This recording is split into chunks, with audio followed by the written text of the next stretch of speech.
everyone. Thanks for having me today. I'm excited to be talking to you from Maine, the first state in the United States that has brought the right to food to this country. I just have been asked to share some of the story about how we came from here to there. In Maine, we have a saying, you can't get there from here, but we did. We just kept working at it. And I just wanted to share that story with you all today in hopes that it might be good seed in fertile soil. I'm a farmer in Penobscot, Maine. We have about 100-acre farm where we raise primarily dairy now, but we consider ourselves grass farmers and are really working on cultivating soil first and foremost and allowing animals to harvest food that we can't eat, to harvest grass and turn that into meat and milk for our community. That is what brought me into advocacy work. I had just been a homeschooling mother, and I shouldn't say just, but I was a homeschooling mother and farmer. And an inspector came down our driveway in 2009 and wanted to know where we were slaughtering our chickens. We were slaughtering them at a neighbor's farm, a fully inspected facility. And the inspector let us know that he wasn't really allowed to share that facility with us by the USDA regulations. And then he came back a couple weeks later, having noticed that we also sold fresh milk, and was letting us know that the department in our own state was redefining what we were doing, redefining what category we fit into. And we wouldn't be allowed to do that anymore unless we could add significant infrastructure improvements that were well beyond the scale of what our small scale diversified farm could manage. So at that point, we had been working for about a dozen years, both farming and working off the farm to support the farming. And we had just made a leap into farming as our full livelihood, and saw that the rug got pulled out from underneath us, and that wasn't going to work anymore unless we could afford to make these significant improvements. So the inspector actually said to us, well, why don't you go to our state capitol? Why don't you gather your people and offer testimony? These poultry rules aren't finished yet. So I didn't know who those people would be and how I was supposed to gather them, but I wrote a letter to our customers and I said, listen, this thing is going on. There's a squawk about poultry and we need help. And the week of Christmas, some 50 people showed up to Augusta and testified that there was nothing wrong with the rules as they were. We all liked having a direct farmer to patron exchange, and there was no food safety issue that needed to be corrected for. So what we learned in that process was the state legislators and the regulatory agencies told us that their hands were tied, that they were bound by rules at the federal level, and they had to implement these structural requirements that didn't make sense for the newly burgeoning small scale farm community-based food model that was growing all over Maine. And then we found out with the issue of raw milk that there was no public hearing process, there was no regulatory input, there was no feedback from the public. They were simply redefining us as processors and not producers or farmers, and that put us into a whole different category, again requiring a scale of infrastructure that was well beyond the 3 cows that we had that were selling directly to our neighbors and our farm patrons. So at that point, it became clear to us that we were not really dealing with a statutory problem. We weren't dealing with a regulatory problem. What we were dealing with was a democracy problem, that there was no way for those of us who eat food and those of us who grow food to be stakeholders or to be have input in the decisions that were being made. About how we exchange food, about what our traditional foodways were, about the relationships that we had in our community. So we started asking questions, who was making the rules, who was benefiting from the rules, who was losing in that process, who was absorbing the cost, And what we found at that point was our state veterinarian, who was in charge of making the meat rules, in charge of interacting with the federal government, with the USDA, said, nobody ever thought that when they made 1,000 bird exemption for poultry or a 10,000 bird exemption, nobody ever thought that anybody was going to grow chickens under that, because the industry had already been consolidated. So they gave the rulemaking to Purdue. And so now that all of you are showing up and these things don't fit, some 30 years later, there's already this structure in place. And that structure is tied to cooperative agreements with our state regulatory agency, which has funding attached. And we must write the rules in this particular way. We started asking further questions. Well, who's all of a sudden in Maine, we had been able to sell milk directly to our neighbors up until that point legally. We had reached out and asked those questions before we began, and it had all been legal. And at that point, we realized that there was a whole new trajectory that was coming down from the Food and Drug Administration. And it was tied closely to a CDC Healthy America 2020 plan, which had as one of its goals to increase the number of states that would eradicate the sale of raw milk. So there was, again, this larger picture that was putting downward pressure on our local food system and on small-scale diversified farms. As context, around that same time, around 2009, there was a bill called S510, or now known as the Food Safety Modernization Act, that was going through Congress. And as part of the process, they were very upfront and said, part of the trade-off for this is that small-scale diversified farms will not be able to comply, and some of those farms will be lost, and that was an acceptable cost to them.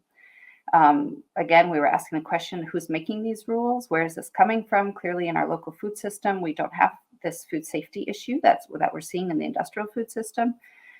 So if there's no problem, what are we solving for? And at that point, we learned that Michael Taylor, who had been the agribusiness, industrial chemical, agriculture executive, had written the white paper on Roundup, on glyphosate. And he had numerous positions in the food safety inspection system at the federal level, and also would eventually become the food czar of the Food Safety Modernization Act. So this was really putting the future of our local food systems right in the hand of Monsanto executives.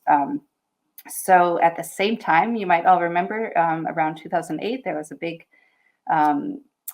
failure of the economy and a recession. And at that time, there was a mantra that the banks were too big to fail. The federal government had to invest to save the banks, to save the automotive industry. And it just seemed like a really stark contrast to me that the banks were too big to fail. The automotive industry was too big to fail, but the small scale farms were never too small to disappear.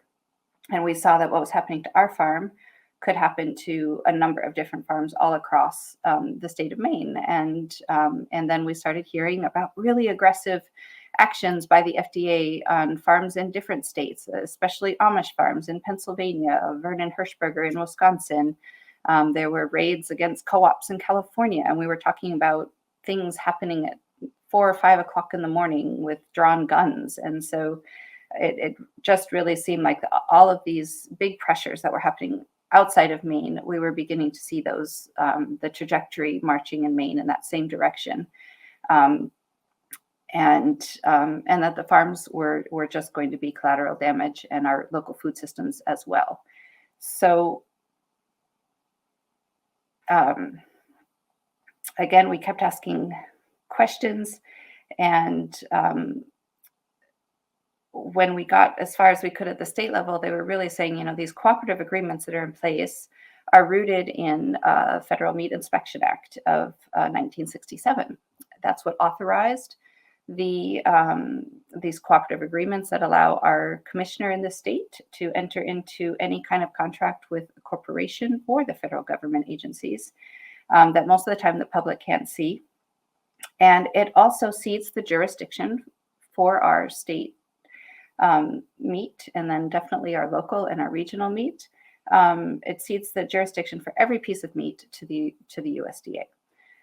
So of course we were, this very small farm in Maine, and what can we do? We didn't want the food system that people were painstakingly building up to disappear.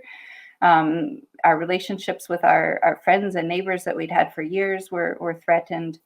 And so we had the option of doing nothing, because that had a clear outcome, or we could do something. We could try to erect a bit of a protection around our local food system and see what would happen. So that gave us a different set of questions to ask, not who's benefiting, who's making the rules, but who's making the decisions for our communities in particular.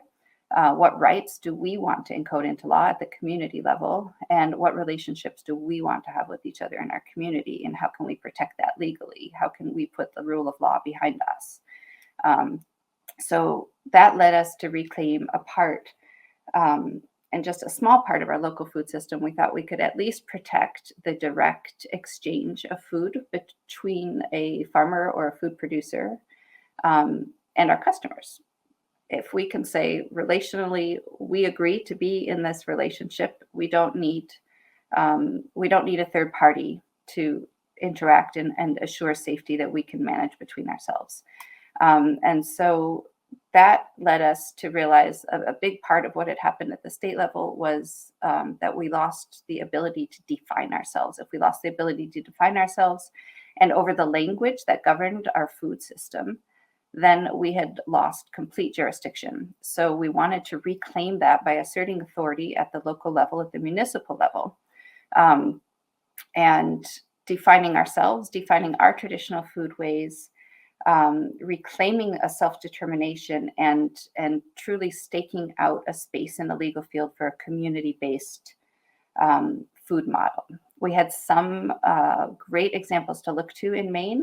The towns of Shepley and Newfield had drafted local ordinances to protect their water supply from Nestle, which was putting in test drills. So they had drafted some rights-based ordinances, and that was the first time I came across that language, the first time I started learning about that. And then a little bit closer by, in a very small town of Montville, Maine, they had also drafted a rights-based ordinance to protect their local crops from GMO contamination, and to keep GMOs out of their town. So we had these templates at the local level. And then we also had some language at the time. In 2010, both Wyoming and Florida were working on what they called food freedom legislation to protect the me to the hand-to-hand, face-to-face food exchange. And so we started mashing those things together and also adding language that was very particular to Maine and our experience. That process all began in 2010. By 2011, we went to our town meetings in Maine, which is a really lovely vestige of sort of direct participatory democracy still, where the people in the town are the legislative body, and we can still vote on things that are, as our Constitution says, local in character. So we had drafted these ordinances. We introduced them in 5 towns in 2011, and in 4 it passed at our town meeting. And town meeting can be just as contentious as the legislature, and we can debate all sorts of things for long periods of time, including funding the local library if that's worth our town dollars. And we had just sat through about a half an hour debate on that, and then the local food ordinance came up. And for the first time that I had ever experienced it before or since, the people of the town applauded themselves after voting in this local food ordinance. It really was a way of reclaiming our authority, and asserting a jurisdiction that we knew the state would not recognize. So there was definitely a risk involved, and the people of the town were willing to take that risk. It did eventually, and I'll breeze over this part in pretty quick motion, but it provoked a lawsuit. The state did sue a farmer. It went all the way to the Maine Supreme Court. The Maine Supreme Court ruled against the farmer, but did not touch the ordinance, and did not in any way preempt it, but instead kick the ball back to the legislature. So that was right away in 2011, as these ordinances passed. By the end of that year, the state had sued a farmer. That took several years to play out, 2013, 2014. Once the farmer lost in court, it really galvanized the communities across the state to pass these local ordinances, because they could see this was one place where we still had legal authority to assert. In 2013, the work took me to the state capitol for the first time, to our governor's office, where I met who had become our legislative champion, now Senator Craig Hickman. He was a brand new legislator at the time. He had run for office for the same reasons that we had written these local ordinances, for losing control of our local food supply. And so we were sort of a star-crossed match that met in our governor's office at the time. He called me shortly after that and said, "I've put in a concept bill about food sovereignty. Do you have any language? Any ideas about what we could do?" So I showed him our local ordinance, and we started working from there. What we were asking the state to do is just to acknowledge, to recognize that our municipalities had the authority over these these me to thee transactions. We lost, and we lost, and we lost for 6 years. The court case happened. We lost at the Maine Supreme Court. So several years later, we realized that part of what was undergirding the support kept growing in the community level, but we never quite had the enough leverage over the corporate lobbyists and over the industry when we got to the State House. So we needed to increase that leverage. And we were being told at that time, in 2010, at the beginning of all this, there was a case where the FDA made some really stark statements about the rights that we don't have. They said there was no absolute right to consume or feed children any particular food. They said there was no deeply rooted historical tradition of unfettered access to foods of all kind. And they said that the assertion of a fundamental right to our own bodily and physical health is unavailing, because we do not have a fundamental right to obtain any food we wish. So at that point, Senator Hickman and I put our heads together, and, fairly bruised from defeat, but also realizing this was no place to stop, decided to go big. Let's put it in writing. If they're saying we don't have the right, let's say we do have the right. And we began working on a constitutional resolution to add to our Declaration of Rights in our state constitution that would assert affirmatively that we do actually have the right to foods of our choosing for our own physical bodily health and well-being. But at the same time, Maine was also seeing increasing rates of hunger, of food insecurity.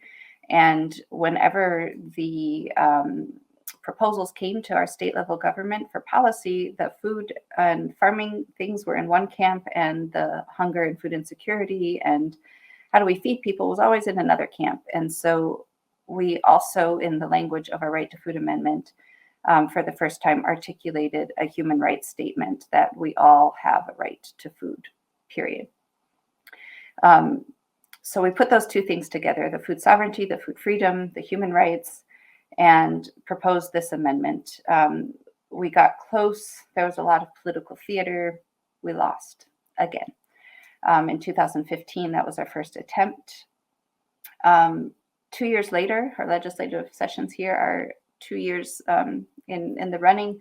2 years later, in 2017, we said, let's have another go at the Maine Food Sovereignty Act. Towns across Maine kept passing these local food ordinances.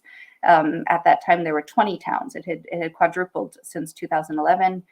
The pressure kept growing, and we have a small representative legislature here in Maine, so it's not uncommon for us to see our legislators in the supermarket or out in the community at community events.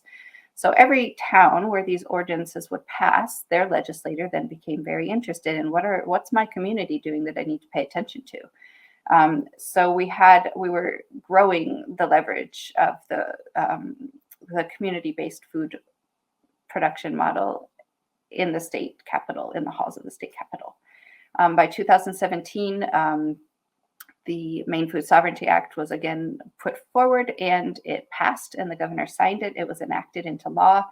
It was originally called an act to recognize local control regarding local food and water systems, because of course there's no local food without water.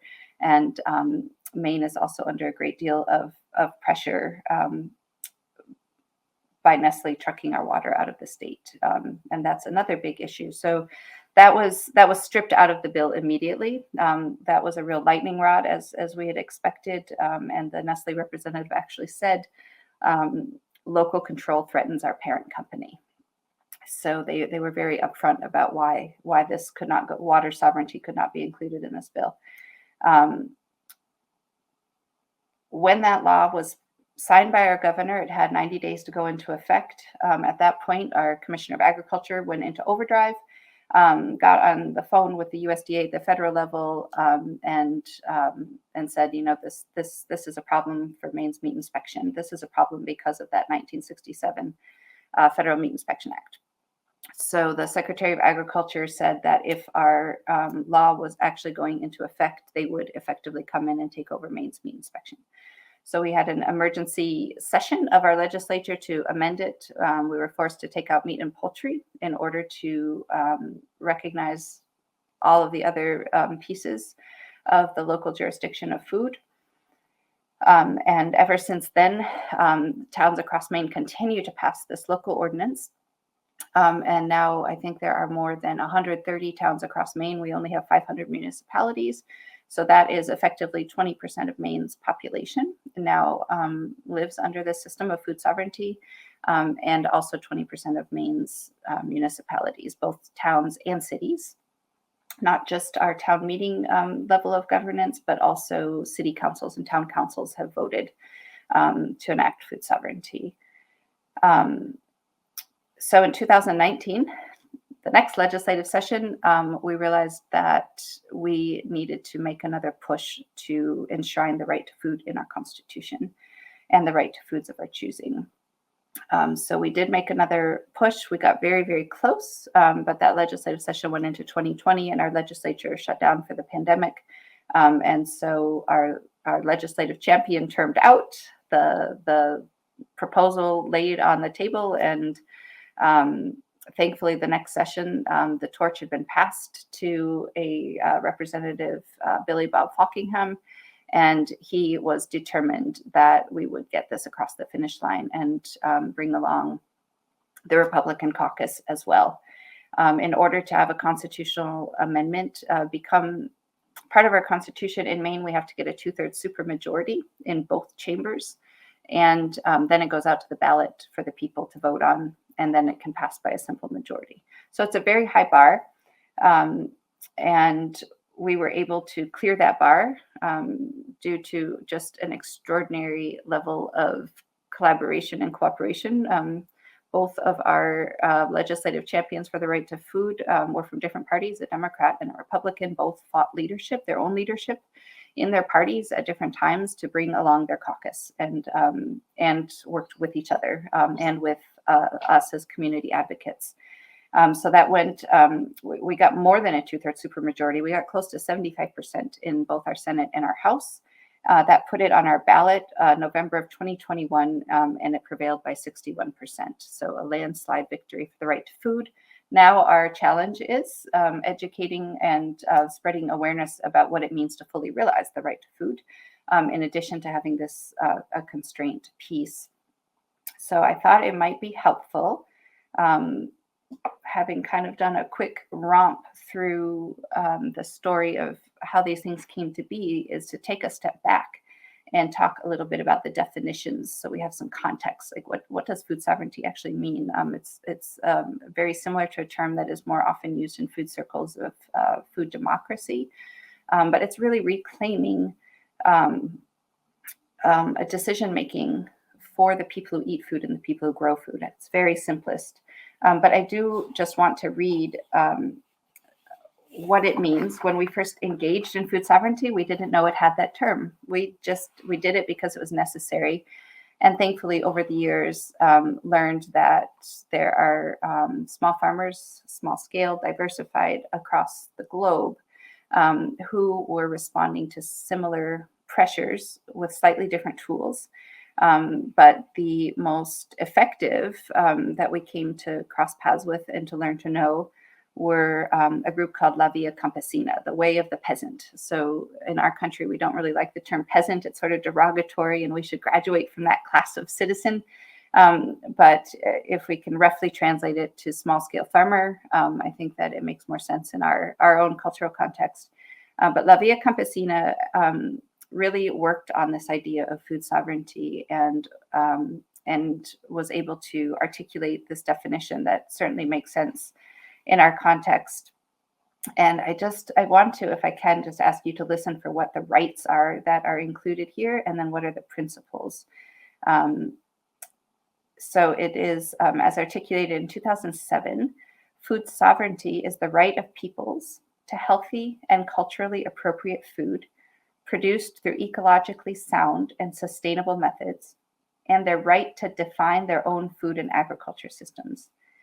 It puts the aspirations and needs of those who produce, distribute, and consume food at the heart of food systems and policies, rather than the demands of markets and corporations.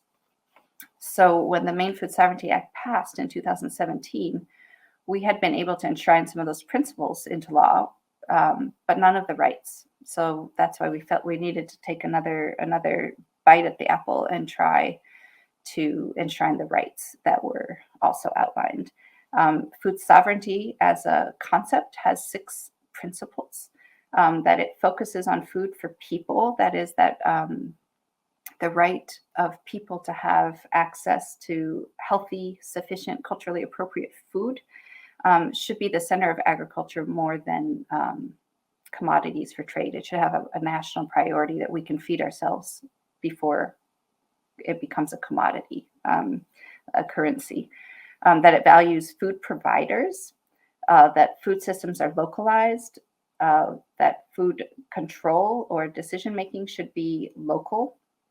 And that one was really important to us, again, that the right of food providers to have control over the land, the seeds, the water, and just rejecting the privatization of our natural resources.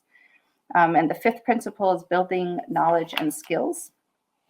So that we defined in Maine statute as traditional foodways, and made sure that not just our food exchanges, but all of the education and the cultural connection and the community relationships that happen over food exchanges would be protected. And these more traditional ways of making and preserving and processing food could go from one to another in this legally protected space.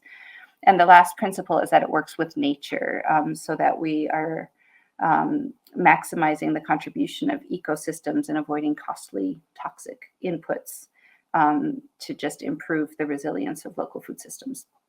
So that's food sovereignty. And then I also wanted to read the language of our Right to Food Amendment as it was enacted in 2021. It's Article 25 of, Article 1, Section 25. That's our Declaration of Rights in Maine's Constitution. So we only have 25 sections.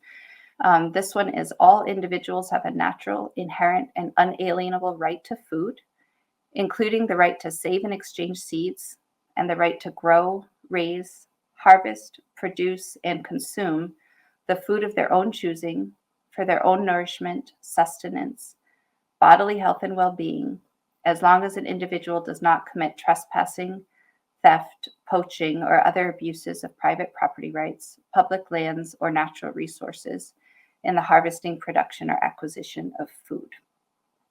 So there are 4 components to our amendment. The first one is an internationally recognized definition, the natural, inherent, unalienable right to food.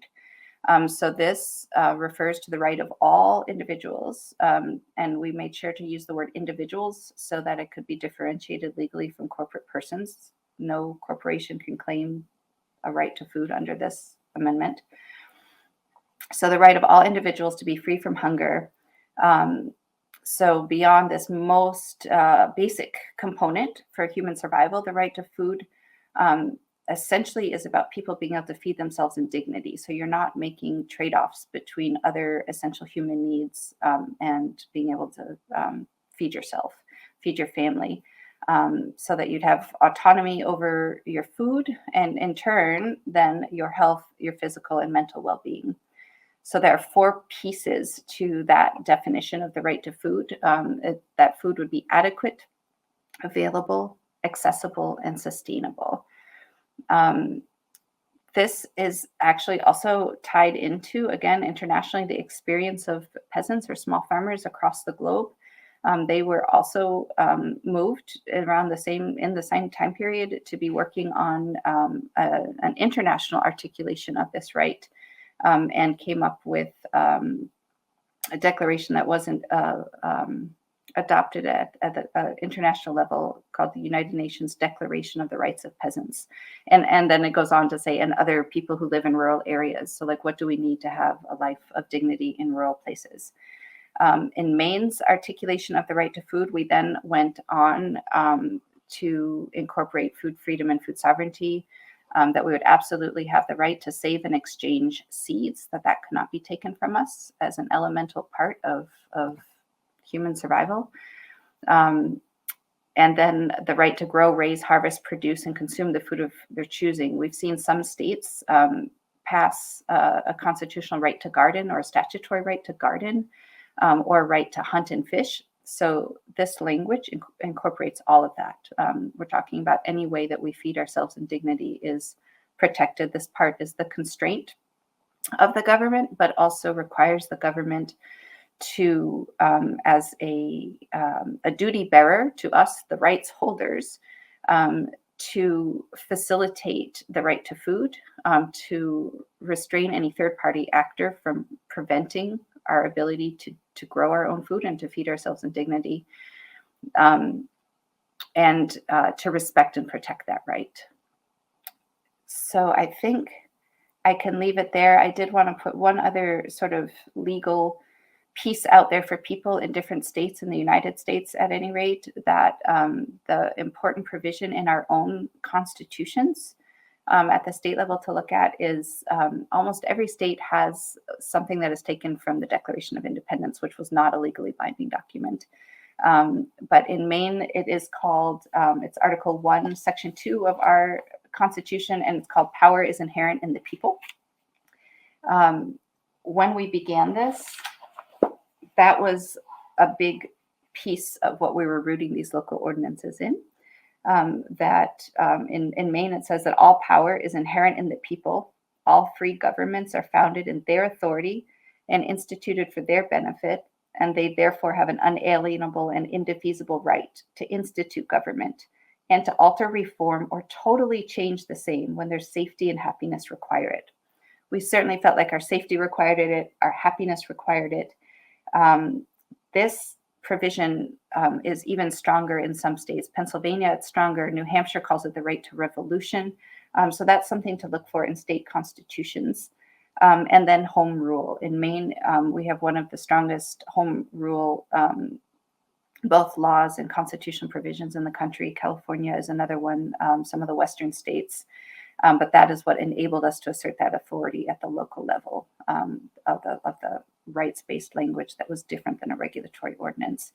So I will leave it there and just encourage you all that we have these tools in a democratic toolbox at our disposal. They're dusty, but we have to take them out of the toolbox and use them in order to maintain the rights and that are just fundamental to our health, our survival, and our well-being. And I would encourage you all to look for those tools, and certainly Maine stands ready to help anybody else who takes up this effort.